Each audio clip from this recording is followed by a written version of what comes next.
One scoop, John Manning will redshirt year one, so yours will start, then go to the NFL. That is 100% the plan going forward. And everyone, there's all these pundits, and no offense, there's some guys that cover college football that either were good at it at some point and then just lean back on their laurels or rest on their laurels and decided, you know what, I'm not going to cover it as hardly anymore. Or they cover like 5 or 6 programs, Texas not being one of them anymore, because we've fallen off, obviously, in the last 12 years. Because Stewart, I believe Mandel, and some other guys have been saying, Arch Manning or Quin Ewers is going to transfer. And first off, my answer to that is, okay, if one of them transfers, that means one's excelling so much that the other one can't even see the field, which I'm 100% fine with.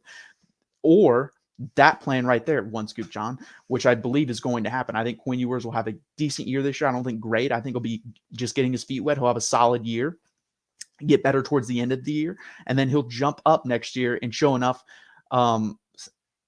skill, and also he'll also have enough playing time to be able to jump to the NFL, and then Arch Manning comes in. That'd be the perfect scenario.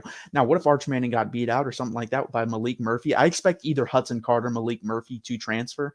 I don't know. I don't think both of them will transfer. I think one of them stays. But I mean, I don't care, to be honest with you, who the quarterback for the Texas Longhorns is. I just want that quarterback to be good, and you have a better chance of that quarterback being good if you bring in as many talented guys as you can and develop them and have them compete against each other. That should be the goal of any college football program and coach. I mean, you see that with Alabama. They bring in 4 and 5 star guys at every position, 2 to 3 of them most of the time, and they compete. The best guy gets the job. That's how it should go. I don't really care who the starting quarterback is as long as he's good.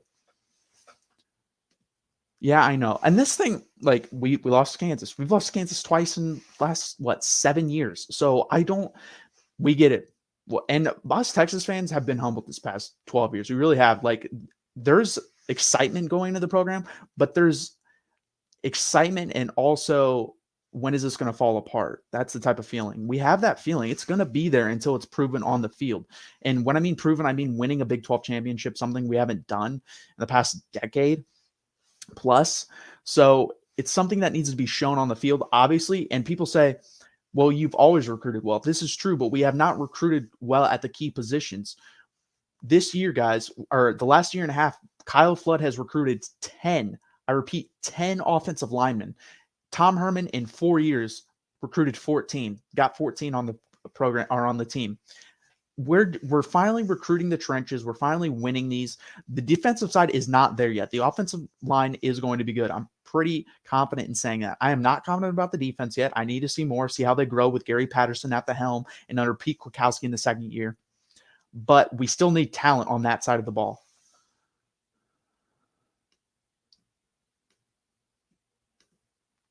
It literally just popped up 10 minutes ago on Twitter right before I hopped on here. D-Rock Irish, he said he had to reevaluate and think about it, and he was planning or thinking about scheduling a visit to Austin, since I think him and Arch are pretty close. I didn't have a chance to read the article because I literally just hopped on here. Like, this stuff is coming so fast, guys. Like I said, something's going to happen while I'm on here. I'm pretty confident in saying that. There's so many guys that are on the hook. Like I said, Billy Walton flipped today from Oklahoma State, edge defender, high 3-star, low 4-star, depends where you look. And he's cousins with Malik Muhammad, who's also a 4-star cornerback prospect, very good player. So he could commit at any time today. Jaden Hale was just crystal balled at a 50% clip. I forget who crystal balled again. I read that right before I came on here. So this stuff is happening super fast. To be honest, I didn't expect it happening this fast. I was expecting 1 to 2 commitments a week for the next month or two. This is insane. You're having 10 guys right after. Yeah, no problem. That's why I'm here. I mean, as soon as I jump off here, I'm going to look at that because I'm interested. I mean, we already got one. I'm going to say he's a high 4-star, Derek Williams, but he's a composite 5-star. It doesn't really make sense. He's such a high 4-star in every place that 247 has him as a 5-star, which is kind of confusing. To me, he's a high 4-star. I think if he plays well, he will be obviously a 5-star. One scoop, John Tomlin is way better at game planning, offensive wizardly than recruiting. No denying that he was a big part of Ohio State winning the title with. I agree with you. He's a very good recruit. I actually agree with you. He is. I don't know. I actually disagree with that. I think he's a very good recruiter. If you look back at his time as Ohio State, and he's a good evaluator of talent. Look at Joe Burrow. He fought for Joe Burrow, guys. Urban Meyer did not want Joe Burrow. He's like, we got enough, but he pounded the table, convinced, and got him there. He's actually a very good recruiter if you look at his track record. His issue is development. And that's been the issue with the past couple guys. Charlie Strong is a great defensive coordinator. He has the track record to prove that.